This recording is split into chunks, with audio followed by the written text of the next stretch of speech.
welcome back to Split Decision. This week on episode 53. Is that right, 53? 53. Sweet. We're going to recap UFC 304. We got a little and new in the welterweight division. That's Belal Muhammad. That's exciting for me. Remember the name. I'll remember it for a while now. Shout out Fort Minor if you ever heard that song. Yeah, all the comments are very funny because they're like, what's his name? That is funny. From there, we're going to talk top Summer Blockbusters. We both saw Deadpool and Wolverine this past week, and it was awesome. Got us thinking that we need to talk some movies, some flicks.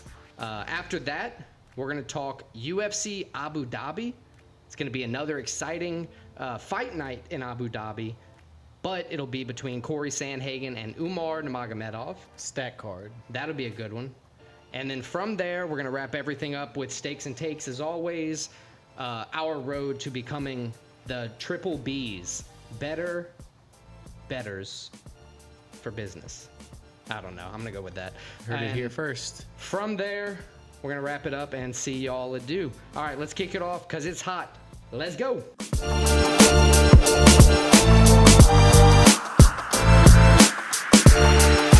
All right, UFC 304 in Manchester, England. And you hinted at it in our intro. Yep. There is an and new, so a big main event. I don't think I hinted at it. I think I just straight up said it. I think we did say it. Belal Muhammad, remember the name. Couple big finishes on the main card. Entertaining main card. Entertaining card overall. Bunch of decisions, though, so there are some haters out there talking shit on the card. Before we get to the main card, though, Alex, before we dive into, this and new, some of the big finishes, how about you give us a little recap of the prelims? A little breakdown, a little quick recap. All right, let's jump in. Let's start it off first with Mama B, Shauna Bannon. She defeated Alice Ardelon. First career win. By split decision. UFC win. Now, despite Ardeline's ground efforts, Bannon's striking output and damage sealed her that deal. Moving on to the next fight, and an early KO. Mick Parkin knocked out Lukas Breski. It was great. It was a way for Mick Parkin to remain undefeated. He's now 10-0.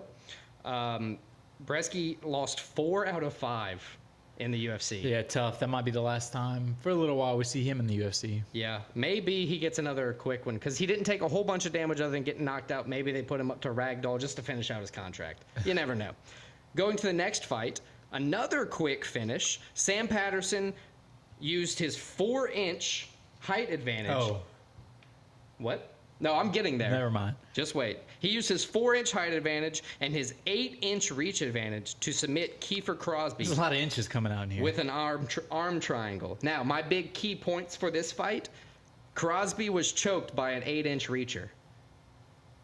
That's all I'm going to say. Moving on. Join the club. Welcome to the club. Modestas Bukauskas won by submission. What was his name? Modestas Bukauskas. He won by submission. There you go. Third round, arm triangle over Marcin Prachnio. That was deep into the third. His efforts from Bukauskas proved that, he was just too much for Prachnio, and Prachnio was, tapped by another arm triangle. So that sucks for him. Then we move to the first of 7 straight decisions. Let's go. This is the start of the run that Dana said he will not be increasing any future payouts right at the last minute. If he talks about it beforehand, that's one thing, but he's not going to do it last minute anymore. Oban Elliott had more control time, more damaging shots over Preston Parsons. He won by decision. That would be Oban Elliott. Shout out Wales. Now, Muhammad Mukayev and Manel Kape, they had a Twitter beef. They had a real beef. They fought each other. At the Apex, in Vegas at the PI, they had an altercation. In the Fighter Hotel week of UFC 304, they had an altercation. They had security in the ring, almost not letting them do a face-off. Trying to hold each other back. Hold them back. And then this fight ended with 30 or 40 landed strikes from each guy. Did you see? With Muhammad Mukayev winning, remaining 13-0 undefeated, or moving to 13-0 undefeated, and then is now released from the UFC.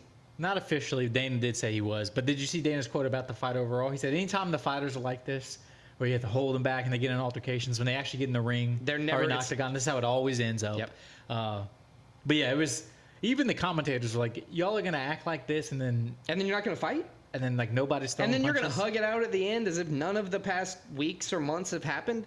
It's absolutely ridiculous. But either way, Muhammad Mokaev won. I think it is a little harsh for Dana to say he's not going to. He's undefeated and he's legitimately like And he's could young. get a title shot next. He's only 23. Yeah, he's young. And Dana's like, good luck in the PFL. It's literally what he said. I respect Dana for it. All right, moving on. We got Jake Hadley. He moves to 11-3. He got a unanimous decision win over Cowlin Luffren. He outmoved and outstruck the boxer Cowlin Luffren. He won by decision. Hadley's hands had the Irishman shooting and missing 7 out of 8 of those takedowns. So had the boxer shooting for takedowns. That's never a good look if you're trying to win a fight. We'll come back to that later. Right. There you go. And then Molly McCann was upset by Bruna Brazil. This was an unfortunate one, but I don't know how the odds makers made the odds in this way. honestly, it's one Brazil of those things. There was levels to this, and Brazil was a level above Molly McCann in this fight. Right. Brazil outclassed Molly McCann. She defended takedowns. She landed better shots and then landed takedowns of her own to just pave the way for her own decision Molly's win. tough, though. To give her credit, she's Yeah. tough. But And I think she's probably finally at the best shape of her career.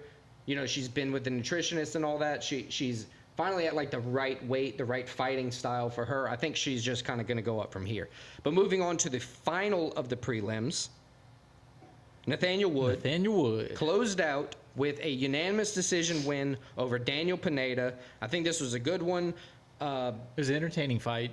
Moved Good performance from Wood. Yep, and it moved him to 4 wins and 1 loss in his last 5. That's impressive. It's just kind of stacking him up in the featherweight division and, moving him forward. But let's jump right into the main card. I said, it's hot. I'm trying not to die in here. Main card started with 2 exciting fighters. Maybe not the most exciting fight. Arnold Allen, Giga Chikadze. Two guys that strike well, and it was almost like their striking kind of canceled each other out. Yep. It was a fight where while it went to the decision, it was still an impressive fight. Yeah, it was an impressive fight. You could tell both guys very skilled. Arnold Allen ended up getting the unanimous decision win. Well-deserved. Chikadze, not a bad performance from him, but it looked like Arnold Allen just had a little bit more. I think we were right with Giga Chikadze. His loss to Calvin Kattar kind of exposed him. Not to say that he's not a good fighter, but he's game plan. You can game plan against him. That's what Arnold Allen did. He stuck to the game plan. He knew that if he could weather the kicks in the first round, if he could weather the storm of the first round, Chikadze would get tired. Not like, out of breath, can't fight anymore tired, but he would slow down significantly, and that he did. Second, third round went to Arnold Allen. Arnold Allen needed this win, too. He had 2 straight losses coming in, both against top guys, so not a bad thing. He moves to 11-2 in the UFC now, so, he is right. He's still right in the thick of things. He's proved he's a top-level fighter. Yep. So if we're talking who's next for Arnold Allen, he asked previously in the past for Yair or Brian Ortega. Now, Brian Ortega is fighting Diego Lopez at the Sphere. So supposedly. Let me lay it out. We got Yair Rodriguez as an option. I love him versus Yair. We have the loser of Ortega versus Lopez as an I agree option. with that, but I think that's a little bit long of a wait for Arnold Allen. But he just broke his hand, so he may need that weight. He may need it.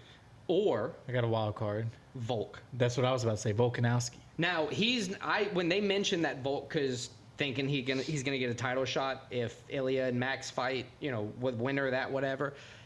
Arnold Allen just straight up said, yeah, he deserves it. So it almost seems as like he doesn't even want to fight Volk. Well, I think he would, but I just think I don't think Volk would take this fight. I don't think Arnold Allen is trying to jump to a Volk level fight. I think he's trying to march his way to a title shot for himself. I think Yair's the fight to make. I think it'd be an exciting fight. You could headline you could either headline a fight night, or you could do it main like card, the main card, numbered like the card. first or second fight on the main card. Yeah, absolutely. Of a just like pay-per-view. Yes. So I love Yair Rodriguez for Arnold Allen. All right, I got that one locked in. Let's go to, in my opinion, a surprise decision. Maybe the odds makers saw it differently, but Gregory Rodriguez won 30-27 on all 3 judges' RoboCop. scorecards. I'm so glad. My gut was saying RoboCop. Yeah, we talked about it I beforehand. looked at the stats. I was like, I'm going to pick CDL. Last minute, change to RoboCop. That's my gut. And, man, RoboCop delivered. Yeah, so Gregory RoboCop Rodriguez defeated Christian Leroy Duncan by unanimous decision. It was a great fight by Rodriguez. Honestly, he did what he needed to do. And somebody with a BJJ background, he's won a lot of his fights by striking. So that's That's one of those interesting things. But he landed 4 out of 12 takedowns here. He got a lot of control time. It looks like 8 minutes. But he proved he's well-rounded. Yeah. Yeah, he's good. He can win anyway. He's very, very good. And he's just moving up the ladder now. So next he wants a top 15 opponent. This is one of those where it's like, I'm kind of surprised he hasn't gotten a top 15 opponent already. Well, I think he's guaranteed one now. So my options for him to fight would be somebody like the 15th ranked Chris Fluffy Curtis. Hernandez? No, Chris Curtis. Well, Chris Curtis just got booked a fight. When? Versus Kevin Holland. Oh, you're right. Yeah. So I like Fluffy Hernandez. Or what about Michelle Pereira.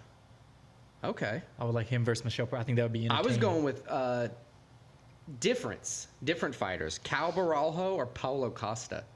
Paulo Costa, I think that would be a nice step up for him. I don't know if Paulo takes that fight. It's hard to get Paulo to show up for a fight. Who did you it's a say? Big name.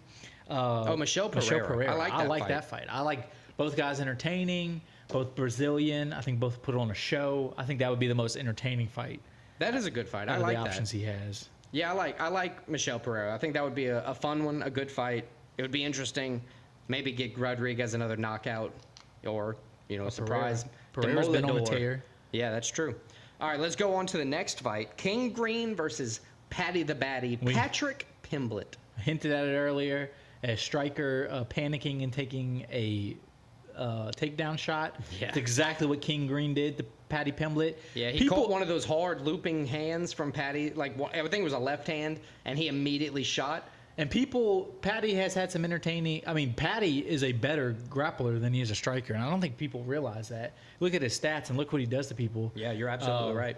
Well, Patty ends up winning this by first-round submission. I think he choked out and popped King Green's arm all in one motion. It was not one motion, but all in one submission. Yeah, it was an insane triangle leg choke with an armbar attachment. Well, he started with the guillotine. So and how are you they were going to that though?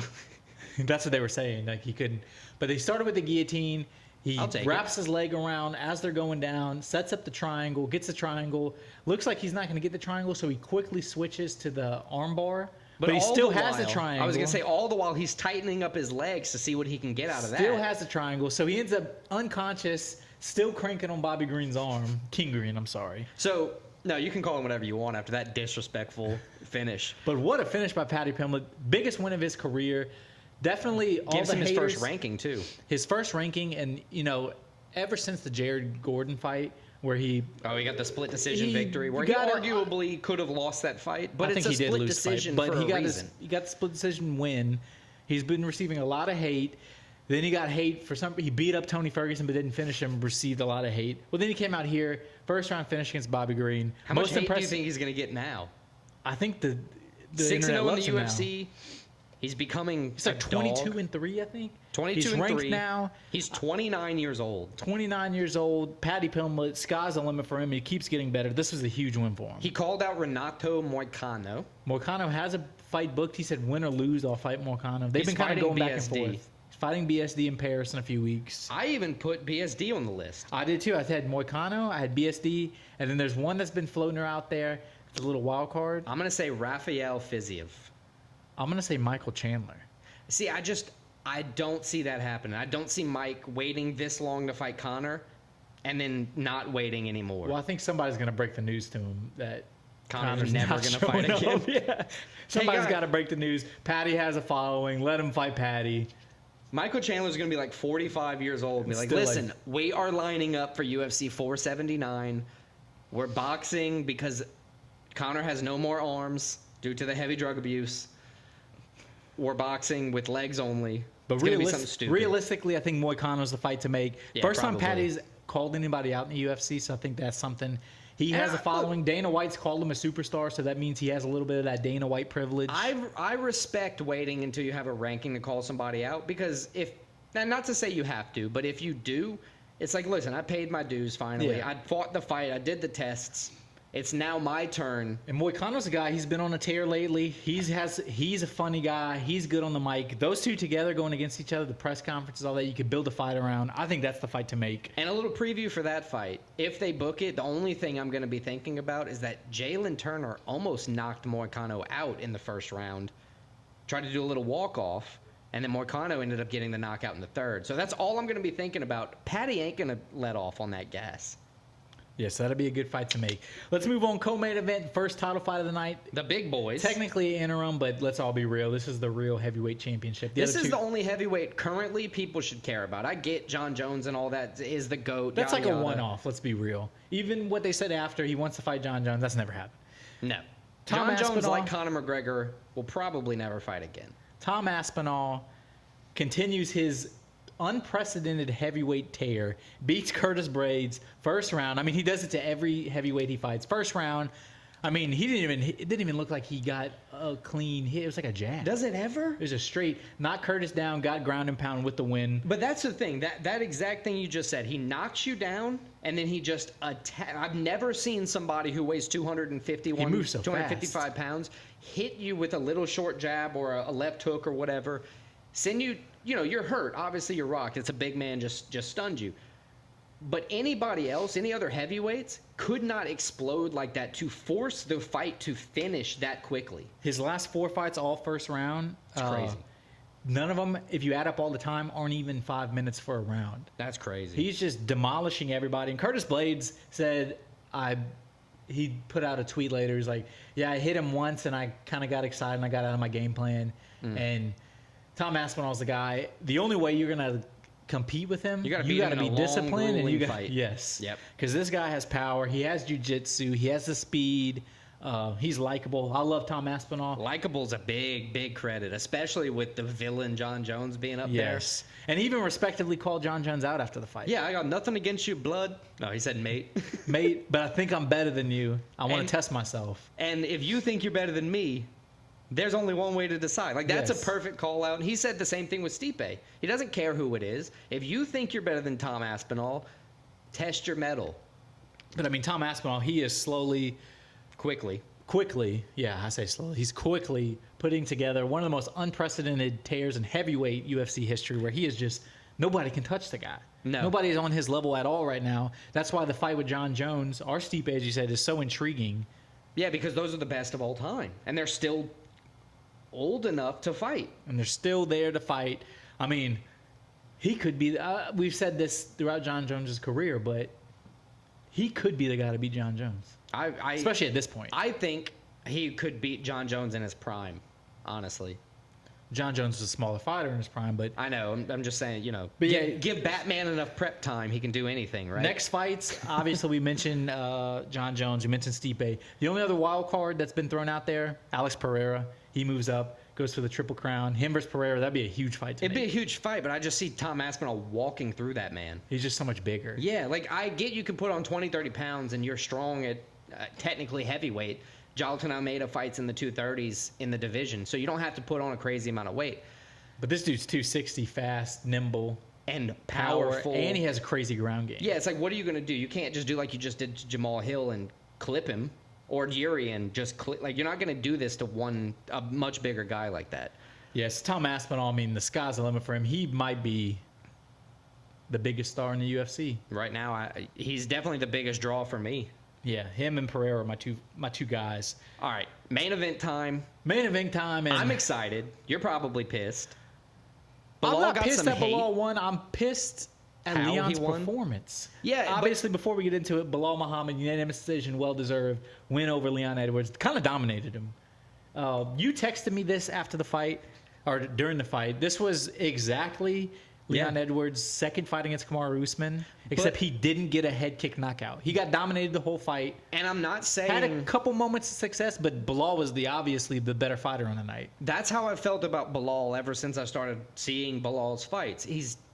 It's not even that he fights bad. He's just unimpressive. There were fights where he's unimpressive, but he's steady and he never dips. Yeah, he's consistent throughout. This time, just like Kamaru Usman, Leon Edwards too, he was consistently lackluster. He was consistently sleeping. Leon was, yes. Yeah. And Belal, kind of like when Strickland beat Izzy. You walk in there with a game plan and you see it working, you're going to build confidence. Well, Belal was pretty confident. Once he had that first takedown in the first round where he smashed Leon him. up and smashed him on the ground. Then later, I think it was the third round, smashed him on his head. Yeah. Second or If third. you're sleepy, you're going to be a little bit more after sleepy he after smashed that. him on the head, I kind of was like, it's over. Like, Yeah. Leon kind of didn't have any. I don't want to say he didn't have any fight, but he didn't have any fight in him. But he really didn't have any fight coming. I mean, with the exception of the last minute and a half of the last round, when he actually cut Belal, he actually did the most damage in the whole fight. It was the most aggressive we saw the whole fight. It's like, dude, if you would have done that in the first round, or like you had done, if you'd have fought similar to how you were fighting in their first fight, where Belal was kind of on the back foot, not able to walk him down, and Leon was confident. I don't know. Maybe did Belal get in his head? But he might have. But it shows you how much Belal was talking shit for a while too. Belal's been talking shit. That's what he had to do to get this fight. I mean, say what you want about him. He had what 10. 12. They were both on like 12 undefeated because they had no contest. So he had like 10 fights other. Unbeaten. He's been deserving of the title shot. Didn't get it. Finally gets it, and he took the most of it. And congrats to Belal. And he did exactly what he said he was going to do. He did exactly. Well, he said he was going to knock him out. I was going to say except for the knockout, but he walked him down. He did exactly what if you thought Belal was going to win, you thought he was going to do. Yeah, it did say Belal decision. Yes. I mean, I think between the two of them, they've got like 5 career knockouts. Now let's listen, Belal. What you have next? Yeah, I actually took a lot of time to write this one out. So, the first opportunity. I think there's one name that. There's 3 names. There's 3 names that deserve it. I think there's one that deserves it above everybody else. Shavkat Rakhmonov. Okay. And that's the one undefeated, finishes everybody. Third ranking. And Belal ain't gonna do that to him. 6-0 in the UFC, 18-0 overall. He has 8 career KOs and 10 career subs. Yes. Finished everybody. Okay, that's the third rank. Good option, fantastic option. I get it if they give it to him. Not mad about it at all. Next, Jack Della Maddalena. He's 5th ranked, 17-2 in his career. He lost his first 2 fights, which means he's 17-0 since. Yes, I don't think Jack's there yet, though. 7-0 in the UFC, and he only has 3 decisions in his career. So he's another finisher, another guy that's come in the UFC and kind of proven his worth. Or we can go with the superstar, ranked 7th, Ian Gary, who's 15-0, 8-0 in the UFC. Oh, I got one. With 7 KOs, 7 decisions, or 1 submission. I got one. I think that's more likely than all of them except for Shavkat. Who? Kamaru Usman. Kamaru Usman called him out. He's there. He's gone. He took the late notice fight against Hamza at the higher weight class, lost, but the UFC loves that. Yep. Former champ. They love a company man. He can has a little bit of a draw. I think he matches up. It's kind of a bad matchup for Belal because they're very similar in how they fight. But I also think for Belal, it's a more winnable fight. All right. Easier path to victory than Shavkat. It's definitely the most winnable fight out of the 3 names I just listed. And if you're Belal, like the one that's going to get you... Because you want at least one defense, right? The most attention and everything, it's Kamaru Usman, the former champ. You fight him. And I'm not saying you want one defense like, hey, you can't defend it, so just give you an easy one. The old adage is you're not the champ until you defend it once. Right, but that's exactly right. But I think Shavkat's the one to make. I think he's the most deserving. He's tested himself. He's never lost a fight. That would be a hell of a fight. Shavkat versus Belal Muhammad. I like letting Belal have his vacation time. He did everything he wanted to do. He walked in. He hasn't fought in a while though, so I don't think he's going to take too long. No, give him some time though. Make him, fight at the November, end of the December, whatever. A few months, whatever. But Belal, good job to you. I think Shavkat Rakhmonov is the next question that needs to be answered for the UFC welterweight title. But yeah, check out Dubby for 10% off your entire order. Split decision. W.GG. W.GG. Let's go. All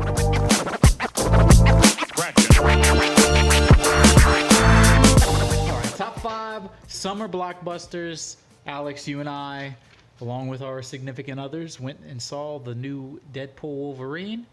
And I gave some guy $5 to trade seats so I could sit by y'all. Gay.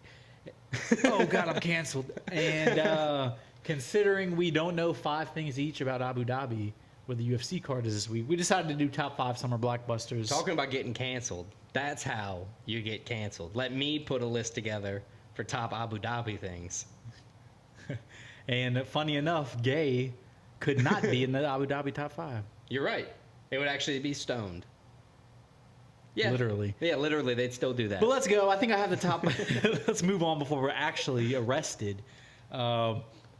I think I have first pick, top 5 summer blockbusters. If you don't know what a summer blockbuster is, It's a movie. Big time movie during the summer, generally when the biggest movies are released. And we're not going to be very strict with summer. I mean, that's a bunch of months. Because I think if the movie is in theaters during the summer, It counts It as counts. as long, and it's got to be a smash hit. Yes. That's the biggest thing. It has to be a smash but it hit. has to be in theaters during the summer. It can't be a December release. Right, I agree. Not like Ghostbusters, Yes. There were a few I was surprised at the release. Iron Man 3. Avatar When was that released? in like December or November. Oh, nice. You know, it bugs me that Avatar is still the highest grossing movie after they did like 4 re-releases to beat Avengers Endgame. Yeah, but Endgame did the same thing, didn't they? They only re-released once. Just Well, we saying. still got 10 years. Yeah, there we go. So let's move on. I got first pick, and I think there's only one thing I can pick right here. I'm going to pick the original Avengers, The Avengers. Summer Blockbuster. I think it was released in like May or April, but obviously the in theaters during the summer. I think it was the first one that really the MCU was conceptualized. We're like, oh, they have all this shit going on and they come together. It's a great movie. I know Iron Man was the first MCU movie, but this was the one that kind of kicked off like, oh, all these movies are intertwined. Right. And they go together. It was the first big team-up movie. It was the that, first like, big team-up mattered. movie, and they pulled it off. Yeah, that's Because the Justice biggest League, thing. they didn't pull off. Yeah, that came out way after. A bunch of those other movies, they didn't pull off. Avengers, though, great movie. Great at the box office, smash hit. Avengers, the original one, is my first pick. I like that pick. They did great at like world building.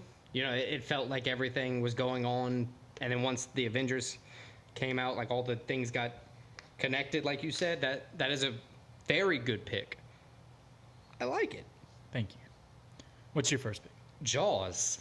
I had that on my list. Jaws is considered by many the first big summer blockbuster, just because there was a lot of movies that didn't get a lot of like ticket sales. Like Jaws was like the big one that was like iconic. It kind of kicked off like the movie thing. Right. You know, movie theaters were obviously around for, you know, 40 But it was like plus big years. box office movie. But this was like the first big box office movie that had a big budget. It was directed by Steven Spielberg. It made like over 100 million like ticket sales in the box office, which, you know, great. I would still say great suspense for a movie, especially for something thought about in 1975. Yes. And good it holds movie. up today. You know, you watch Jaws with your kids, even if like the footage is a little grainy because it's old. Like nowadays, kids will still watch that. It's a good movie. Good movie, good story. That's a good pick. I like Jaws. You know, sequels and all that maybe not so much, but the first original Jaws is a good one. And I get to go again. Get to go again. Man. So this is one thing I'm cool with giving you the Avengers off the first pick because I get to kind of go free range for 2 in a row. I'm going to go with another classic, Top Gun. Oh, I had that one on my original list. Top Gun. It's a great, you know, action movie. It features Tom Cruise. I would say that's probably outside of Mission Impossible. It was definitely his first iconic role. I wouldn't say iconic. It was the first big box office where he was the star. Yeah, there you go. Yeah, Risky Business, I guess, would have been more iconic. And he earlier. had some things when he was younger that he was big in. So, Top Gun was a great movie. You know, it had the loss. No spoilers and all that, but It's like 30 years old at this point. yeah. But then you come back to like nowadays, where I would argue, as a culture, we're in like our nostalgia era. Yes. You know, we're bringing a bunch of things like that back, where you got like the Top Gun Maverick, that was a big blockbuster hit past couple of years, and that's kind of the litmus test about, you know, how big of a blockbuster was it? Is it worth trying to bring back somebody who's still acting like that? And it was. Top Gun Maverick was a great movie, so I go with the original Top Gun as my second pick. It's a good pick. It's a good pick. What do you have for your second? My second pick, it kind of piggybacks off of yours in terms of it's a movie. Well, They didn't movie. bring back necessarily the same star, but they brought back the movie series. This is one that came out in the 90s. My second pick is Jurassic Park. It's Still a movie that holds up, even though it was in the 90s and now it's 30 years old. Still a movie that holds up. Made a franchise out of it. Iconic movie. A lot of iconic lines from it. Cinematography wise, like there's a lot of scenes in it that even if you haven't seen the movie, even if you're like 10 years old now, you probably know the reference at least. You might Right. not know where it's from. And Jurassic Park is just a good movie. It's a very good movie. So Jurassic Park is my second pick. That's a good book. I don't know. Michael Crichton wrote the original Jurassic Park book, which spawned the movie. It was good. That's on my list. It was such a good original idea, too. And I would say, even with it being almost 30 years old or over 30 years old, the CGI especially holds up. The way they took the time to do the puppeteering with the T-Rex. And the first one, the one that came out in '93, Jurassic Park, is still the best one in my opinion. Yeah, I would agree. Far. It definitely, like you said, it spawned the different franchises. So you have like Jurassic World, Jurassic Park, and then on the latest one, they kind of come together, which taps into that nostalgia era. And they did bring back the original characters. Jeff Goldblum, the Doctor, I forgot about that. I forgot the lady's name, but the all lady, three of them. The lady in Jurassic Park, the woman lead. The woman lead. Yeah, that was a very good pick. What's your next one, sir? So my next one is from my beautiful girlfriend Clara. Damn, she's been demoted to the third pick? She's not demoted. Digging a hole. She's not demoted. Definitely not. This is a movie that we've both watched recently together. Okay. She loves the movie. I love the movie. She actually originally watched this one in French, not even in English. Still holds up in English, she said. Has a great soundtrack to it that still kills. The Greatest Showman? The number 3 pick is going to be Shrek, the original Shrek. Oh, dude, that's on my list. It's a great movie. Slaps in French? It slaps in French. Okay. Still holds up, by the way. Still very funny. As an adult, I think it's even funnier. Yeah, because you get all the jokes finally. Like, we understand And speaking of a movie that was made 25 years ago now, the animation and everything in it is great still. Spot on. Spot on. Shrek's funny. DreamWorks was killing it back in the early 2000s. DreamWorks was killing it. It, again, like the other one, spawned the franchise. They're coming out with another one, they said. Eddie Murphy said he's in. So many iconic characters. Is that Shrek 5? Yes. Shrek, Donkey, the Puss in Boots isn't even in this one. Excuse you? Fiona, Gingerbread Man. Gingy was the monster. Not my gumdrop buttons. And it brought in all these stories you knew as a kid, all the fairy tales and everything. Brought them into a movie, made them funny, made them interact with each other. Wait, is that the beginning of the nostalgia era, Shrek? It was one of the That's a beginnings. bunch of references in that movie where it went with all the fairy tale stuff. It did a bunch of stuff for a bunch of different, not franchises, but stories. Clara loves, I'll do too, she loves the soundtrack of it too. A bunch of good Smash Mouth songs. Rest in peace, the leader of Smash Rest Mouth. in peace, the leader of Smash Mouth. Snarf, snarf. So, number 3 pick from my beautiful girlfriend Clara, Shrek. Great pick. That is a good pick. It was a great pick by her. I can't be mad at that pick at all because it's a great movie. It came out when we were kids. Yes. And I forced my kids to watch it when they were like, it's old. It's a great movie. And now they're like, damn, it's a good movie. So, my third pick, that is 3. Yep. 1, 2, 3. I'm going to go with more what I would call classics. My third pick, I'm going to go with the original Star Wars. Oh, that was going to be my next pick. 1977, May 25th, so it's right in line. But it put George Lucas on the map, and his wife, because his wife was actually the editor of the movie, and a lot of properties that he made prior and since. But I mean, it goes into all the other things we said too. Franchise, spawned franchise. for a long, so you had the original trilogy in the 70s and 80s. Those were great. And then, you waited like 20 years and the prequel trilogy came out. And then you wait another 10 years and the newest trilogy came out. Now they're just coming out with shit every week. And now they got TV shows that people hate and people love. And Star Wars fans are, notorious for hating just to hate or, thinking that they get to decide what the fandom is. But Star Wars is just a great summer blockbuster. It was once again one of the first, but it kind of changed the dynamics of film for a lot of them. Yes, I agree, and that's a great pick. I had it on my list. All right, I'm gonna go with 4. What's your 4? Number 4, I'm gonna go with. I'm nerding it all up right now. Tobey Maguire's first Spider-Man movie. Oh, I had that on my list too. So the reason I'm going with that was that put superhero movies on the map. You had like some, I don't want to say bad ones, but you had Blade, which was like a superhero tangent movie. It wasn't like Iron Man, Spider-Man. It wasn't a character that everybody knew as a superhero. You had Fantastic Four in the early 90s, but that movie was just straight hot garbage. Had a bunch of shitty Supermans. And then they had like some... But the Batmans were where... The original Christopher Reeves Batmans were good. But they had some good Batman ones. wasn't great because they had like Tim Burton in the early 90s. But wasn't a lot of film. The 80s, early 90s, I think those were good Kilmer Batmans. Batman, Those were good Michael Batmans. Keaton Batman. Those were Then they like got the iconic. George Clooney. I was like, what the hell are we doing? Yeah, they had Batman with nipples. That was a big deal. Mr. Freeze, Arnold Schwarzenegger. Yeah, that was fun. But I'm going with Spider-Man because it really put superhero movies on the map. I would say it paved the way for the MCU because it showed that they were a big box office draw years before the MCU was there. The X-Men, of course, helped out with that, the Fox Studios and all that. But Spider-Man was the biggest draw. It was a long-time comic love thing for all the fans. And then Sam Raimi came out and did it right. He made the first movie fantastic. Even though Tobey Maguire looked 40, it holds up. Like, it's obviously he's not in high school. Mary Jane's the worst in those movies. She's Kirsten so Dunst, mean. She's so mean. She's so mean. So mean. Like, She's lucky Spider-Man didn't turn out to be a villain, and it would all been her fault. Right? Yeah. The hero to villain story. But yeah, Spider-Man is my fourth pick, and that's where I go with. It's not a bad pick, Alex. So my fourth pick now. I'm Yes, gonna go with sir. another superhero movie, and Well, as big as You a nerd?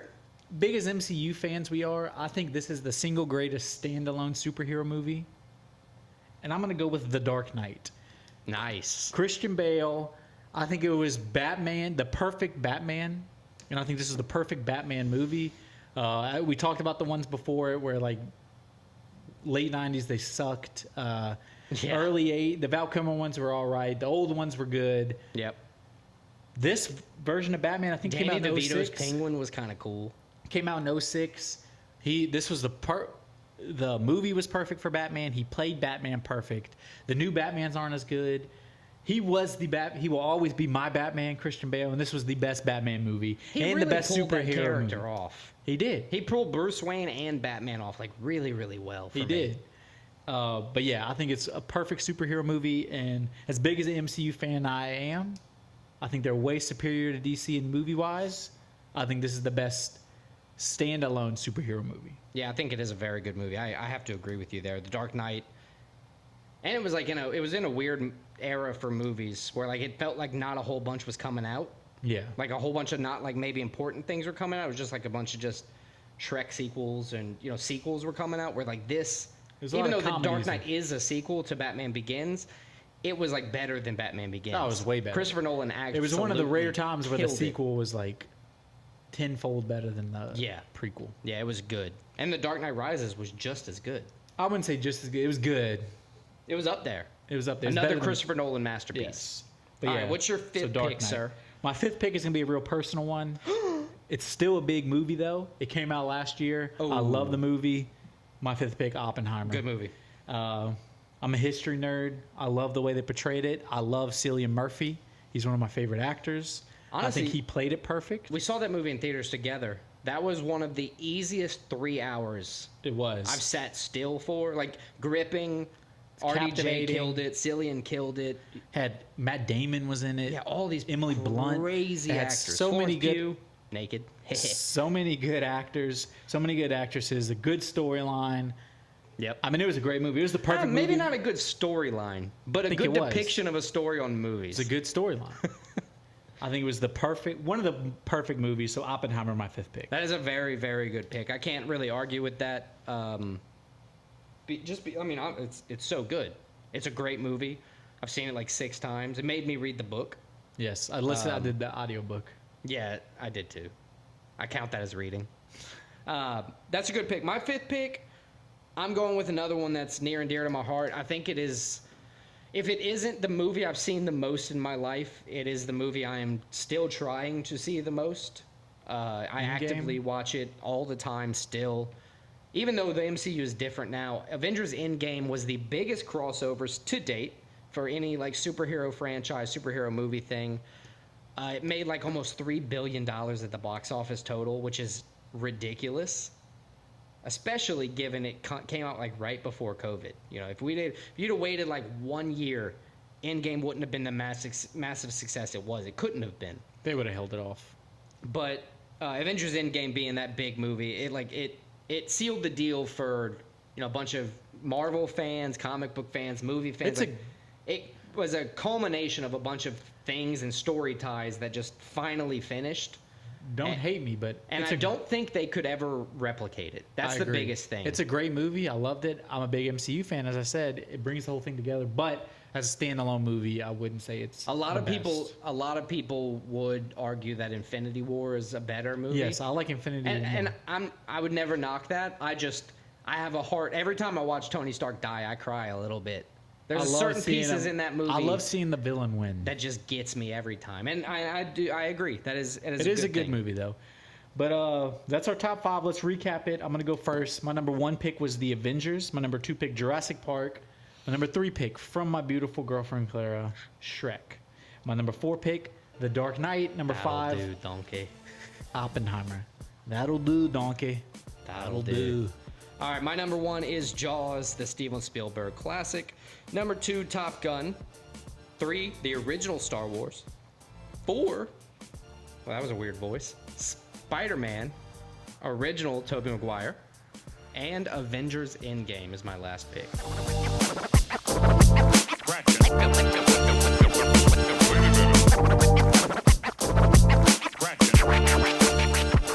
UFC Fight Night in Abu Dhabi. Special time, 2 o'clock. They adjust the time for the Abu Dhabians. Is that how you say it? I don't know. We'll go with it. But not for the English. So I think it's 2 o'clock Central Time. Look, I'll give them the Abu Dhabi card. They gave us the Manchester card. UFC 304 last weekend was set up for like a 6 p.m. to 10 or 11 p.m. It was a normal pay-per-view. Yeah, I'll take that. But yeah, 6-fight main card. This is actually a stacked fight night. This is a very good fight night. Probably every fight on the main card. It's so stacked and so fun. I'm going to give you all a little preview. I'm picking some fights for the Pick My Own Picks in the next section. Spoiler alert. There you go. But let's start out with the main card. The first fight to open the main card at UFC Abu Dhabi. Joel Alvarez, the Spaniard, taking on Elvis Brenner, the Brazilian. Alvarez, 20 wins, 3 losses in his career with a 5-2 UFC record. He's taking on Elvis Brenner, 16 wins, 4 losses, 3-1 in the UFC. One interesting Alvarez, I said his 5 UFC wins, all 5 of them by finish. 2 KOs, 3 subs. So he's a guy, he goes out there, he gets finishes. Okay, well, because you said everything I had wrote down, I have nothing else to say. No, I'm just kidding. So Joel Alvarez, my little interesting facts are that he is stylistically similar to Elvis Brenner. Yeah, both guys prefer the ground. They both prefer the ground, but recently both guys have been securing KO wins. You know, they kind of turning on the heel. Alvarez is older but has longer reach. He's 5-2 with that reach, and as you said, 4-1 in his last 5. But he is 3-0 as the favorite in the UFC. His only loss during that time is to Arman Tsarukyan, right? Who right now is the number 1 contender at lightweight. But he can't beat Islam. I'm not gonna say that, but he probably can't. Brenner, like you said, 3-1 in the UFC, 4-1 in his last 5. He is 5 inches shorter than Joel Alvarez and has a 4.5-inch reach deficit. A bunch of things for me being stylistically matched up. He's never been finished, Brenner. I have to assume that, you know, all of this plays out to Joel Alvarez's benefit, and I have to say that Joel Alvarez is going to win by decision. So all 20 of his career wins are by finish. Alvarez, that is. Right. 3 KOs, 17 subs. But as we said, 2 of the KOs are in the UFC. So he has 1 loss by decision. So he has seen those scorecards once. It just didn't benefit him. I agree with you in that I'm picking Alvarez. I know Brenner hasn't been. So it's either Alvarez has no decision wins, Brenner has never been finished. Is one of those going to happen? I think Alvarez comes in and gets a finish. And I think he's going to get finished with the hands. I think the ground game is going to be a little stalemate. He's going to slap him real hard. That would be crazy if Joe Alvarez just slapped Elvis Brenner out when you've seen like Elvis Brenner's forehead open up in fights. Yeah. Just gushing blood. He's like, no, I'm good. Let's go. But I got Alvarez winning the fight. I got the Spaniard. So I agree with you on that one. Next fight, 2 ladies, women's strawweight, Mackenzie, Brazilian Dern. Brazilian-American Dern. Lupi Godinez. She's been I've got to say, I've been all up on the Loopy train lately. I like Loopy. She's come out, for me personally, she's come out of nowhere. I hadn't been paying attention to her. I didn't even know she was in existence. I guarantee she doesn't know I exist. Loopy Godinez has been killing it. While Mackenzie Dern is off of back-to-back losses, going 2-3 in her last 5, Godinez is coming off her first loss since 2022. Yeah, she lost, but it was against Berna Yandarova, which is not one a bad of my loss. Also new additions to the female favorite list for me. And before that, 4 straight wins. So she's been on a tear. Yeah. So let me tell you a little bit of interesting from the Brazilian-American Mackenzie Dern. In her last 5 fights, in the strawweight division, of course, she shot 38 takedowns and has only managed to secure 6. It doesn't seem good. No, it's like a 15.7% clip. So you're not getting the takedowns you're going after. Now, she's fighting different people all those last 5. Now, Loopy Godinez, mind you, she has a boxing background. But she has no KO wins. No KO wins, but she has also landed 6 takedowns in her last 5 fights. So with Mackenzie Dern just backing off all this wrestling, Loopy Godinez consistently having enough striking output to win decisions. No KOs, Correct. like you said, but she can at least defend on the ground, take people down. She can strike with the best of them, and she's not being finished because Loopy Godinez has only lost 4 times by decision. I have to say that Loopy Godinez is probably going to win this fight. Alex, I actually agree with you on this one. I think We got him, boys. Mackenzie Dern, her obvious path to victory is ground game submission. Yeah. As you said, Godinez is a boxer by trait, but she has a strong enough ground game where she has 3 subs. She's never been subbed.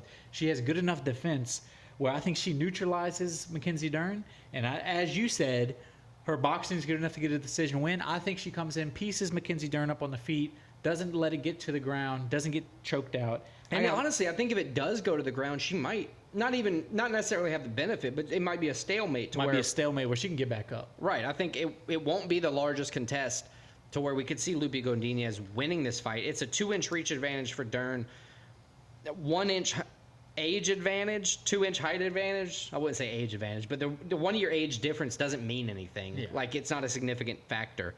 I think this is Loopy Godinez's fight to come in and win to get off of her last fight. Continue the streak after the bad loss. Right. Not bad Exactly. loss, but the loss. But yeah, I agree with you. I got Loopy winning. Let's go. Switched him on that one, I can tell. All right, the next fight. These 2 guys And almost combined for, what is it? How many? Like 5? Do combine for 10 straight losses. Yeah, that is right. 7 straight for Tony Okakui Ferguson after a 12-fight winning streak, that is. Crazy, Michael right? Chiesa, Maverick, 3 straight losses, including a first-round submission loss in his last fight against Kevin Holland. Both these guys, they were fun to watch in their prime. Both, I think it's safe to say, are out of their prime. Maybe Chiesa's got like a couple good fights left in him, like against older gentlemen like El Kakui. The bookmakers seem to think that way because although he's on a 3-fight losing streak, he is the biggest favorite on the main card. Okay, but who in their right mind Minus is 725? who in their right mind is going to bet on Tony Ferguson, who, like you said, has in his career won 12 straight, but since winning 12 straight, he's lost 7 in a row. It's ever since that Justin Gaethje fight in the interim thing where he just stayed alive. And Yeah. Justin Gaethje was he was a punching bag for Justin Gaethje for 5 rounds. He didn't take years off this man's life. He took everything out of this man. And I used to like Tony Ferguson. I still like Tony Ferguson, but man, he is not the same fighter. The other thing, this is going to be a welterweight fight, 170 pounds. So Tony Ferguson is moving up from his. Well, I guess he kind of fought in a bunch of different weight classes recently. I have 2 interesting facts about Tony Ferguson. Okay. His last win was in 2019. That's it was against funny. Cowboy Cerrone. It was a doctor stoppage. An even crazier fact. His last win against a current UFC fighter was November 2016 versus RDA. Damn, it's crazy that RDA is still in there talking about Conor McGregor's foot. Yeah. But Tony Ferguson, that's just to say, it's been 8 years since he's been beaten an active UFC fighter. It's been 5 years since any kind of win. And I don't think it's coming Saturday night. I got Michael Chiesa. I don't know how he does. It's probably going to be a lackluster decision win. Yeah, I mean, but I got Michael Chiesa winning. Look, the two stack up pretty close in size. You know, they're both. I think Michael Chiesa is going to get him to the ground and just hold him down. He could, very well could beat him up on the ground. My thing with Chiesa, he's a heavy favorite, so he cannot lose. You're that big of a favorite, and you're 36. You can't lose to a 40-year-old who's lost 7 straight. I'm hoping that after this loss for Tony Ferguson, we see 4 more, so he can go 12 fights unbeaten and then 12 fights not winning to give you a 24-pack. I think you got to go one more, get the 13-fight losing streak. That way he's 15-15. Yeah, there you go. Overall his career. That would be crazy. So do that. I don't know what else you get out of Ferguson, but he's gonna be there for the final rounds unless you like Michael Chandler kicked him in the face. Yeah. But it's hard to put somebody like Tony Ferguson out. You could choke him out. That would be an effective way to do it. And Chiesa, that might be his game plan coming in. I'm gonna pick Michael Chiesa to win because if Tony Ferguson wins, it's got to be the last fight of his career, right? I don't think it works like that. He's not discouraged from these 7 straight losses. He's not going to quit after he wins. Maybe that's all he's looking for. He doesn't seem like that kind of guy. One final just I think he's looking to die in the ring. Or in the octagon. Speaking of dying in the ring, I thought we were going to see King Green die when he was convulsing after being choked out and arm broken in the same submission. But yeah, Chiesa, we both agree on that one. Let's move on to the next one. This is probably the hardest one to pick, in my opinion. I still don't know. I wrote something down. I just don't know. We got Marlon Chito Vera coming off of the title shot loss against Sean O'Malley. Yep. Taking on Davison Figueiredo, former 125 champ. This is his 3rd fight at 135, and he's been looking good at 135. He looks like he's a title contender again. Davison Figueiredo, 12 wins, 3 losses, 1 draw in the UFC. That's with 8 finishes, 4 KOs, 4 subs. Chito Vera, 15-8 in the UFC, 7 KOs, 4 sub wins. He's also never been finished, so it's going to be an interesting fight between them. One thing we know about Chito, he can take a punch. He can take a punch, he can take a knee, and he's going to be there at the end. He can take a knee to the fucking face. Jesus. Is Chito the same? I love Chito. But we talked about it with Tony Ferguson, how he got beat up for 5 rounds. Yeah. Chito got beat up for 5 rounds against Sean O'Malley. Took some big shots. He did. Stayed in there to his credit, but how much did that affect him? It wasn't that long ago. Was Chito ready? Not ready, but was Chito deserving of a title shot if Sean O'Malley wasn't the belt holder? If it wasn't somebody he already beat and there was I don't some think bad he would have blood? got it. He was a top 5 fighter, but I don't think he would have got the title shot. I agree. That was my in my opinion, he hedged his win over Sean O'Malley to get a title shot. Yeah, and he's very popular. He's good. He's still 2-2 in his last 4, so it's not like he had lost a fight. He only lost to Cory Sandhagen right before his win. Yeah, he had to get into the title shot. One win streak coming in. Right. And he's taking on. I mean, Davison Figueiredo. Say what you want about him. He's kind of a douche, but he's a killer. Yeah. And he dominated Cody Garbrandt in his last fight. But this is a step up in competition at 135 for Figueiredo. He fought Rob Font, kind of dominated him. Fought Garbrandt, kind of dominated him. Well, now this is a top 5. If Figueiredo gets this win, he's right in the title picture. Yeah, but we also saw Rob Font have a belt.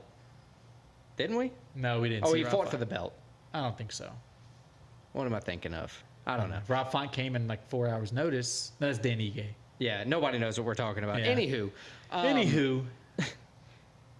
Sandhagen beat Chito Vera. He has 18 career finishes. Chito Vera, that is. 11 UFC finishes, too. But in recent times, he's only gotten 3 finishes since 2019. So I'm not saying he think doesn't that's also have about being at the top of the...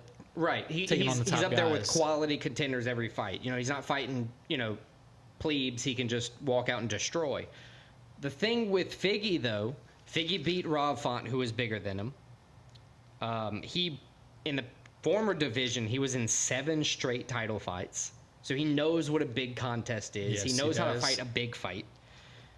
He was 4-2-1 in that time. So he won 4 times, lost twice, and drew once.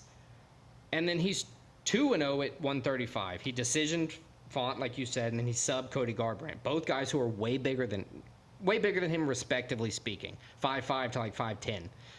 I think this is Davison Figueiredo's fight to win because he has so much momentum coming into this. He knows what it takes to beat a big fight. And while Marlon Vero's never been finished, I think that streak's probably going to hold up. But I think Davidson's going to win on points. This is a hard one for me to pick. I'm going with my heart. I'm picking Marlon Chito Vera. I don't know how he does it. Probably by decision. Could get a crazy knockout, but I got Marlon Chito Vera with the win. Wow.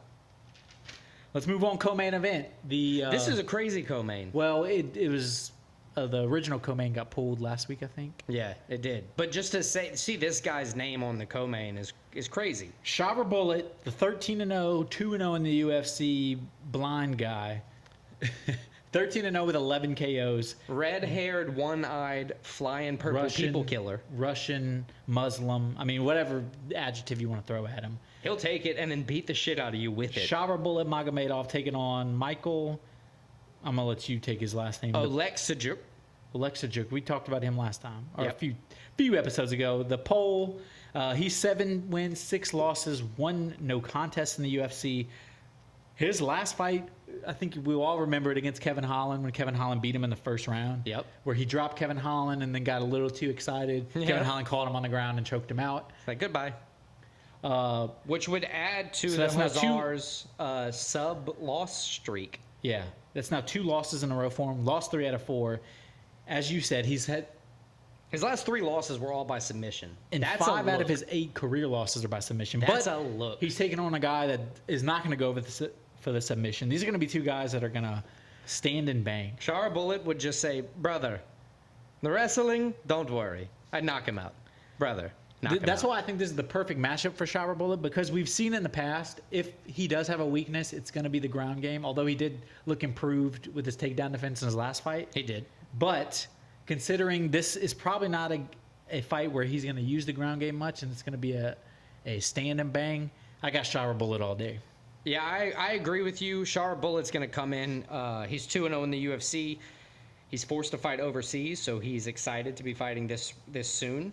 Yes, because he cannot fight in America strictly because he only has one eye that works. Yeah, and it's obvious. Yeah. It's very obvious. But, I mean, he's a dog. He's what a true fighter is.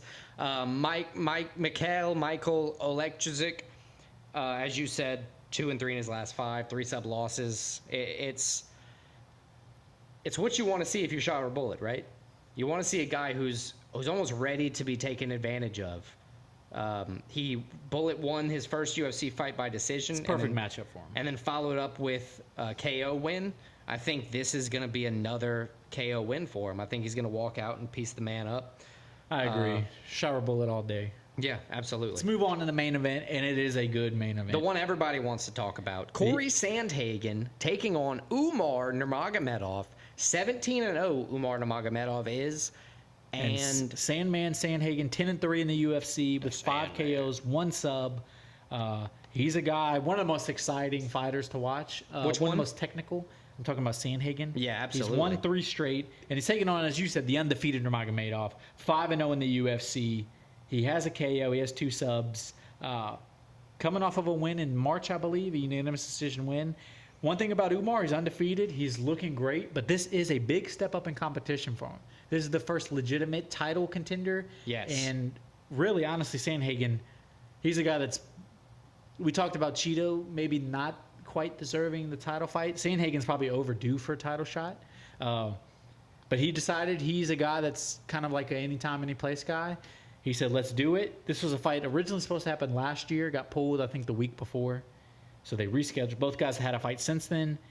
Rescheduled this one. I'm excited for this one. It's kind of a stylistic matchup, different one. Yeah, the one where you got one striker, one guy who get. So Cory Sandhagen. We say that, but Sandhagen is good on the ground and Umar is good on the feet. Right. Sandhagen just coincidentally has more KOs and Umar has more subs. They're both good at every angle.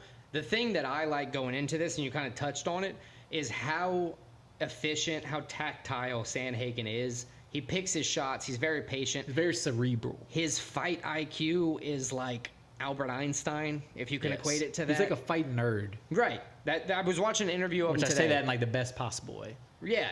Like not... He knows his shit. Not stuffing him in a locker, hanging out with him on the weekends kind of nerd. This was exactly the kind of fight you want to see stylistically. While they, their ideals are different places. KO sub. They're going to meet in the middle, and as Sandhagen said, this fight can go anywhere. They're comfortable on the ground. They're comfortable on the feet. And I think it's he thinks winner he's gets a better. title shot. I would agree. Winner probably deserves a title shot. 17-4 Sandhagen. He's got big odds stacked against him. Umar's minus 310. I still go with Cory Sandhagen. I think even after coming off the tricep injury, I think he's going to have what it takes, to rebound well. He's smart. Fight IQ's up there, and I think Cory Sandhagen's going to win UFC Abu Dhabi for the people. I agree with you. I got Sandhagen too. I just think Umar, although he's in a good camp, he's with Khabib's camp. He faces good guys every day. It's different when you're in an actual fight. It's a smelly camp, that's for sure. I think Sandhagen has been against the best guys in his division. He's won against a lot of them. Oh, yeah, you did say that. This is Umar's, first really big test. Yes. He hasn't really fought anybody but, Brian Kelleher. And I think Sandhagen takes advantage of that experience, and I got Sandhagen with the win. Sweet. Well, yeah, that'll wrap up all of the UFC Abu Dhabi picks.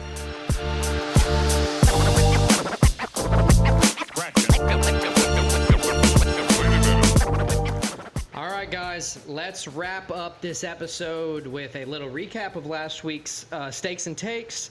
Now, this is going to be, as always, the road to becoming better bettors. That's what I was supposed to say. Hope you didn't listen to me last week. I hope you did listen to me last week. Polar opposite weeks. How many weeks did we say is left in this season? 3 or 4? I think there's 25 days, so... All right, math man. 3. Let's get a little recap going to last week. How did you do in UFC picks from UFC 304 that we both picked on? UFC I did pretty well. The only one I got wrong was the main event. So 4-1. Nice. I did 5-0. Yeah, we had all the same picks except for the main event. So and I thought Leon Edwards was going to lose. So there we go. Picks we brought to the table. I also did not do good. Soccer let me down this one. This whole made me feel good. Regular season soccer screwing my picks up. I went 1-4. The only one I got right was Ajax over the Serbian club. I'm not even going to try to pronounce right now. That's fair. I went 2-1. Basically, Billy Horschel pulled out a few hours' notice, so no point doing anything with that. Tony Finau placed 11th. Needed him to place 12th, so that sucked. But overall, it was pretty happy things. Nathaniel Wood won.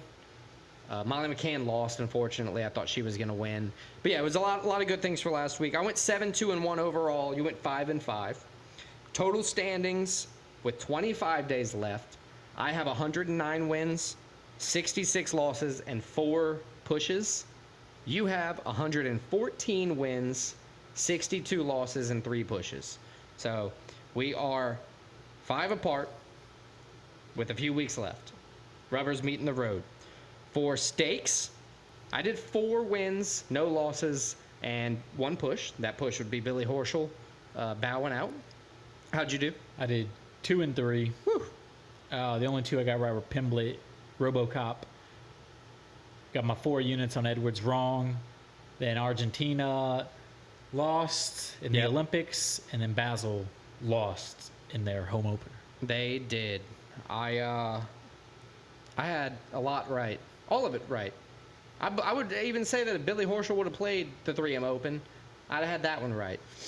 Let's move on. But he didn't. He didn't play, so that's good. What are we bringing to the table for this week? You want to recap your UFC Abu Dhabi picks so everybody knows how we're placing the picks?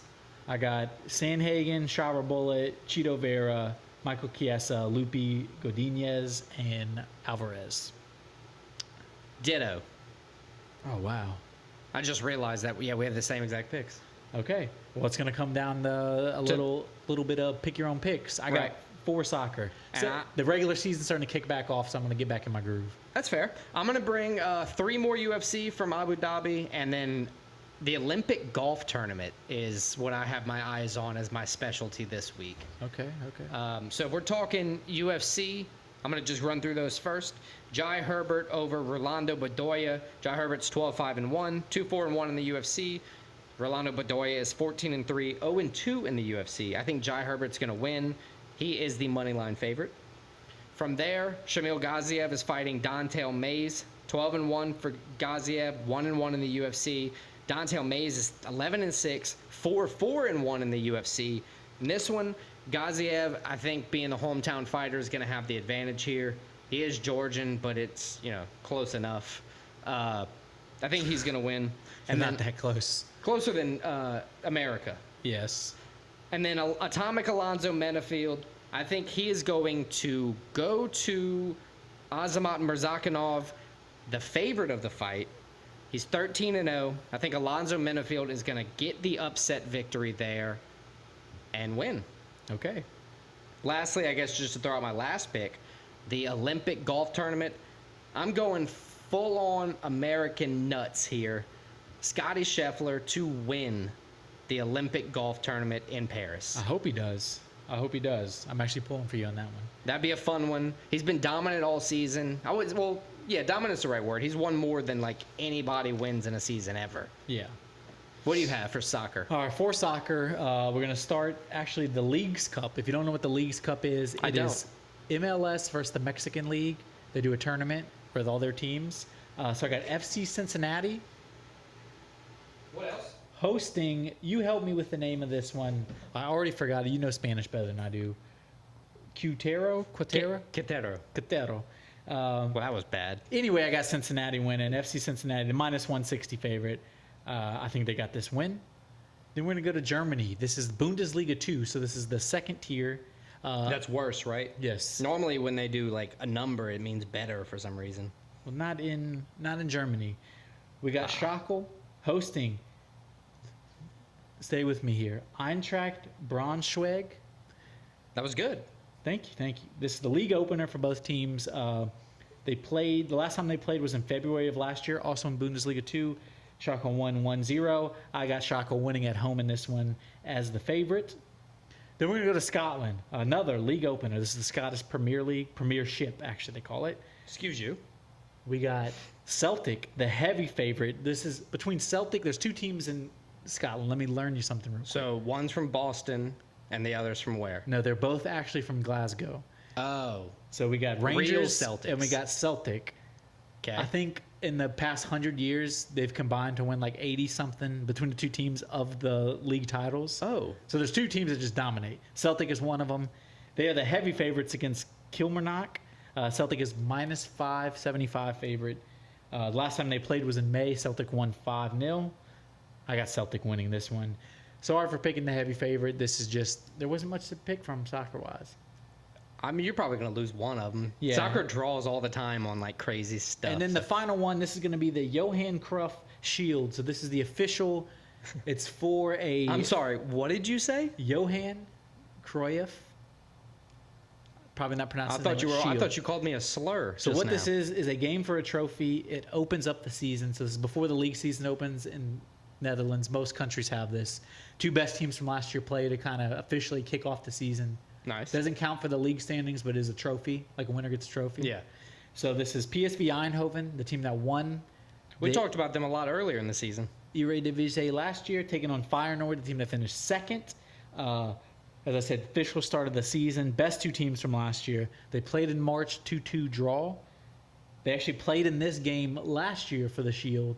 PSV won 1-0. I got PSV winning again at home in this one. So do you get a new shield every year, or do you just get a new plaque on the shield? Like a new names, like the Stanley Cup. They just it's a new have your trophy. name. It's not like the Stanley Cup. Oh, cool. All right, let's move PSV on. Eindhoven. So those are my four soccer picks. Let's move on to some takes. No, some stakes. Some stakes. We've just placed our takes. Just placed our takes. All right, stakes are where we put our money where our mouth is. It sounds like the food, but it's really like a gamble. We're going to do 5 as we always do. Little recap. I have 59 wins, 30 losses, 4 pushes. Christian, you have 58, 35, and 1. So we're very close. Except on units. I'm up 30.924. You're up 12.55. Last week really put a pooping on you. Yeah, it's all right. This week, what are we betting on? I got 3 UFC, 2 soccer. I have 4 UFC and a golf. I bet you could guess the golf. probably could. Let's go through our UFC real quick. Sounds good. So I got 2 units on everything. Just throwing that out there. All 5 of my picks. I got Sandhagen money line plus 245. Shower Bullet money line minus 245. And then I got Yoel Alvarez minus 180. Okay. I have Shamil Gaziev money line minus 235. 2 units on that one. Lupi Godinez money line plus 110. 2 units there as well. Shara Magomedov minus 245. 2 units on that bet. And Cory Sandhagen plus 245. 2 units there as well. Nice. And to just finish it off quickly, I think Scheffler Scotty Scheffler is going to medal? win plus 350. Gold medal. Gold medal, 2 units. And I have 2 soccer, so I have, again, 2 units. Heyo. Shackle at home, season opener, minus 135. PSV for the Shield, minus 130. PSV for the Shield. They sound like they're playing in the Chicago Fire tournament. They do All have right. an MLS Shield, Supporter Shield. But yeah, I think that wraps up episode 53. Check us out next week. We're going to recap Abu Dhabi. Yep. We're going to look ahead to Tiberius Spivak. 2. The second 2. time they The fight. second Their time. rematch. We're going to give you a new top 5. We're going to go over stakes and takes. We're going to give you new stakes and takes. So check it out. All right, guys. Peace.